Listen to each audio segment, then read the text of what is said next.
Hello गाईस, आज मी तुम्हाला माझ्या आयुष्यातला एक खरा अनुभव सांगणार आहे. हा अनुभव आजपासून जवळपास 16 वर्षांपूर्वीचा आहे. त्यावेळी मी आई तुळजाभवानी चिंतामणी कौल घेतलं होतं आणि त्या कौलमध्ये मला एक अशी गोष्ट सांगितली गेली जी ऐकून मी पूर्णपणे तुटले होते. मला सांगितलं गेलं होतं की माझी एक खूप जवळची व्यक्ती मला सोडून जाणार आहे. तर त्या व्यक्तीचा मी उल्लेख करू शकत नाही, पण मी थोडक्यात सांगते. त्या रात्री मी खूप रडले, मनात भीती होती. पण आसपासचे लोक मला समजावत होते की असं काही नाही होणार, असं काही नाही होणार.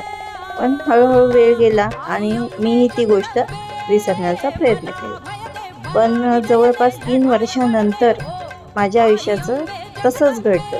जे मी आईला कौल लावला होता आणि आईने मला ते उत्तर दिलं होतं. याचा अर्थ कधी-कधी आई आपल्याला वेळेआधी संकेत देत असते, पण त्यावेळी आपल्याला त्याचा अर्थ समजत नाही.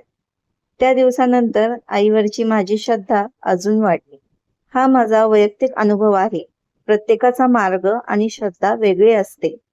जर तुम्हाला पण अशा रिअल स्टोरीज ऐकायच्या असतील, माझं चॅनल आवडत असेल, माझे व्हिडिओज आवडत असतील, तर प्लीज माझ्या चॅनलला लाईक अँड सबस्क्राईब करा.